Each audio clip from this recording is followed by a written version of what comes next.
Welcome back to DreamHarbour, traveler. The harbour lights are glowing softly tonight, swaying above the gentle tide that moves between waking and dreaming. I have another story for you, and as always, there is a place waiting beyond the water, quiet and welcoming. Tonight, I would like to tell you a story called The Tea House Beneath the Willow Hill.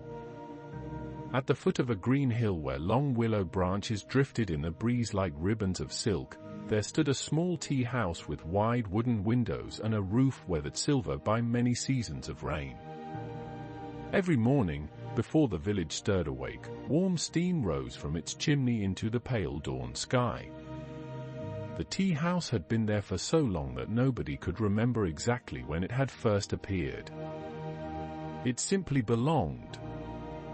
Like the hill, like the willow trees, like the stone path that curved gently toward its front door.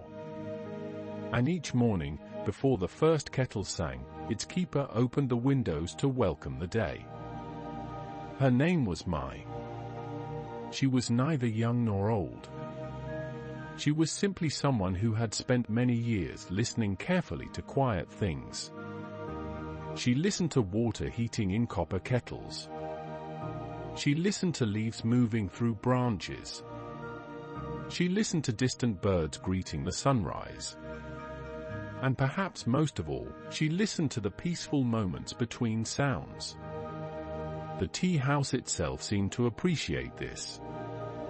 Nothing inside ever felt rushed. Shelves lined the walls, holding rows of ceramic teapots shaped by local potters over many generations. Some were smooth and pale. Others carried tiny painted flowers. Some held the gentle marks of hands that had crafted them decades before. Morning light drifted through the windows and settled upon them all equally. Each day began in nearly the same way. Mai swept the front steps. She watered the pots of mint and jasmine beside the entrance. She opened the shutters. She polished the wooden counter until it glowed softly beneath the sunlight. Then she placed a small vase of fresh flowers beside the largest window. Sometimes the flowers came from nearby gardens. Sometimes from the hillside meadows. Sometimes from hidden corners of the village where blossoms appeared without announcement. The flower itself mattered less than the gesture. The room always seemed happier with something living beside the light. As the morning unfolded, villagers gradually arrived. A baker carrying the scent of warm bread. A shepherd returning from early pastures. A teacher preparing for the day's lessons. An elderly woman who enjoyed watching clouds drift above Willow Hill. Each guest found their usual place. Nobody hurried. Nobody needed to. The tea house was one of the few places where time seemed to loosen its grip. Conversations remained soft. Laughter never rose too loudly. Even the floorboards creaked gently beneath wandering footsteps. Outside, the willow trees watched over everything. Their branches swayed with the passing hours. Birds nested among their leaves. Shadows shifted beneath them as sunlight crossed the hill. And throughout every season, they remained patient companions to the tea house below. Spring arrived first with blossoms. Tiny white petals drifted through the air and settled along the stone path. Children sometimes gathered them in baskets. Older villagers paused beneath the trees to admire them. Mai often opened every window during those weeks. Fresh air carried the scent of flowers through every room. Tea tasted brighter somehow in spring. Perhaps because everything seemed eager to begin again. Perhaps because the world itself felt newly washed. During summer, the hill grew green and full. Wildflowers covered the slopes. Bees wandered lazily from bloom to bloom. The willow branches hung lower, creating cool pockets of shade beneath their canopy. Travelers occasionally discovered the tea house while exploring nearby roads. They arrived warm from the sunshine and grateful for cool tea served in smooth clay cups. Many intended to stay only a short while. Yet somehow they often lingered. The view through the windows encouraged lingering. The quiet encouraged lingering. The gentle rhythm of the place encouraged lingering. Autumn brought another kind of beauty. Golden leaves gathered beneath the trees. The air carried the scent of wood smoke from distant chimneys. The village moved a little more slowly. People wrapped themselves in soft scarves and paused longer over steaming cups. I enjoyed autumn evenings most of all. The sunlight became amber and low. The windows glowed. The tea house seemed to gather warmth around itself like a comfortable blanket. Then winter arrived. Snow rested along the hill. The willow branches wore delicate white outlines. Footsteps became softer. Sounds became smaller. Inside, however, the tea house remained warm. Kettles steamed. Candles flickered. The scent of tea leaves mingled with cinnamon and citrus. Outside, the world rested quietly beneath winter skies. Inside, gentle conversations continued beside glowing lanterns. Year after year, the seasons circled in this way. And the tea house remained. Not unchanged, but steady. Like a favorite melody remembered from childhood. One spring, I began a small tradition. It happened accidentally at first. A young visitor arrived carrying a notebook. He spent the afternoon gazing through the window toward Willow Hill. Before leaving, he wrote a few lines upon a loose page and tucked it beneath a teacup. I discovered it later. The note simply read, "The willow branches looked like green rivers floating through the air today." She smiled. The words felt peaceful.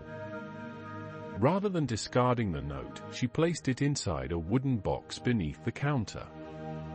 A week later, another guest left a thought behind. Then another. Soon, visitors began contributing small observations whenever they wished. Nothing dramatic. Nothing important. Only simple moments worth remembering. The rain sounded kind today. The roses near the well have opened. A robin sang beside my window before sunrise. The tea tasted especially warm this afternoon. The box slowly filled.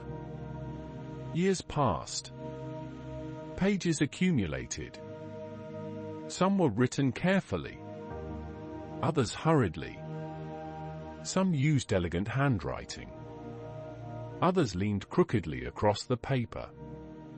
Yet all carried the same quiet spirit.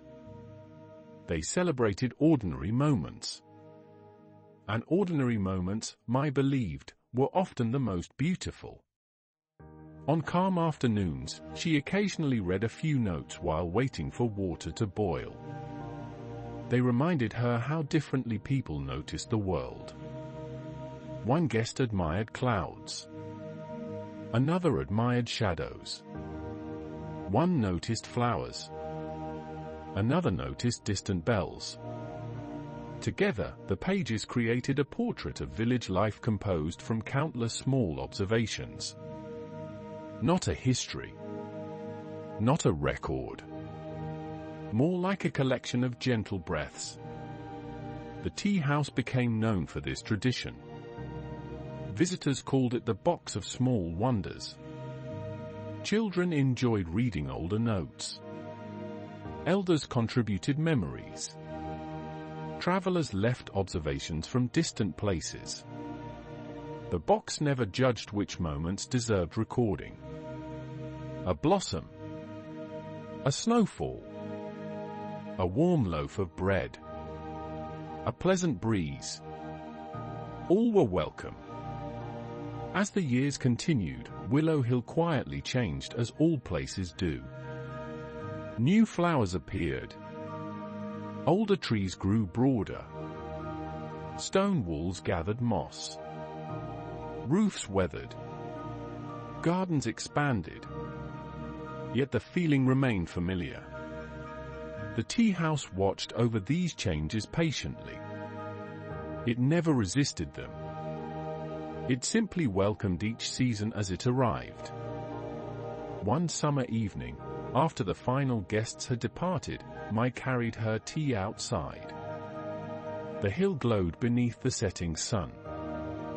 Willow branches shimmered in golden light. A chorus of insects hummed softly among the grasses. She settled onto a bench beside the path. Nothing required her attention. Nothing demanded completion. The tea house stood ready for tomorrow. The village rested peacefully around her. The sky gradually shifted from gold to lavender. Then lavender to deep blue. One by one, stars appeared. Mai sat quietly for a long time. She watched the first lanterns illuminate village windows. She listened to distant footsteps fading into evening. She felt the familiar comfort of a place that knew its purpose. Not every place needed to become larger. Not every place needed to change the world. Some places simply needed to offer warmth. And that was enough. The years moved onward. The box of small wonders eventually became too full for a single container. Then too full for two. Additional boxes appeared upon a shelf. Visitors continued adding notes. Some returned years later and discovered observations they had forgotten writing. Children grew older. New generations arrived. The tradition continued. The notes themselves became a kind of garden. Not a garden of flowers. A garden of attention. A place where people gently planted moments they wished to preserve. Meanwhile, the willow trees continued their quiet work above the hill. Their roots deepened. Their branches stretched. They swayed through rainstorms and sunlight alike. Birds nested among them every spring. Leaves drifted from them every autumn. Snow rested upon them every winter. And every summer they offered shade without asking anything in return. The tea house learned much from the willow trees. Patience. Steadiness. The art of remaining where one belongs. Years later, when travelers asked what made the tea house special, villagers rarely mentioned the tea itself. Though it was excellent tea. They rarely mentioned the view. Though the hill was beautiful. Instead, they often spoke of how they felt while sitting there. They felt slower, softer, more aware of small things. A drifting cloud. A warm cup. The scent of jasmine. The sound of leaves brushing together overhead. The tea house reminded them that ordinary moments were not ordinary at all. They were life itself. And life moved most gently when observed with care. As evening settled across Willow Hill on countless nights, lantern light spilled through the windows. The glow stretched across the stone path. The willow branches swayed overhead. Steam drifted upward from cooling cups. And somewhere inside, another small note found its place among thousands of others. Perhaps it described a bird. Perhaps a flower. Perhaps only the feeling of sitting quietly beside a window while sunlight crossed a wooden floor. Whatever the observation, it became part of the growing collection. Part of the living memory of the tea house. Part of the gentle rhythm of the hill. Now, traveler, the night has grown quieter. The tea house windows glow softly in the distance. Most of the guests have gone home. The kettles rest. The chairs sit patiently around empty tables. Outside, the willow branches move in the cool evening air. Slowly. Steadily. Without hurry. The hill rests beneath the stars. The village sleeps. And the tea house settles into silence until morning returns once more. Perhaps a few lanterns still glow. Perhaps a faint scent of jasmine lingers near the doorway. Perhaps moonlight has found its way through the windows and settled across the polished wooden floor. Nothing needs to happen now. The tea house is content. The willow trees are content. The hill is content. The night is content. And you may be content too. Far beyond the hill, beyond the sleeping village, beyond the quiet windows and resting kettles, the gentle waters of DreamHarbour continue their timeless movement. The harbour lights are waiting, just as they always are. The tide moves softly between dreams. And I remain here beside the shore, keeping watch over the peaceful harbour where weary travellers arrive each night. The story may grow distant now. The tea house beneath Willow Hill may fade gently into the darkness. The willow branches may become only soft shapes beneath starlight. The lanterns may dim. The windows may blur. The hill may drift away like a pleasant memory carried upon calm water. But DreamHarbour remembers. It always remembers. And whenever you return, another light will be waiting beside the harbour. Another story. Another peaceful corner of the dreaming world. For now, the tide is quiet. The harbour is calm. The night is kind. Rest here for a little while. Let the lights grow softer. Let the water carry your thoughts gently away. And when sleep arrives, as quietly as moonlight upon still water, simply allow it to come. Good night, traveller. Good night from DreamHarbour. And good night from the Sleep Lantern.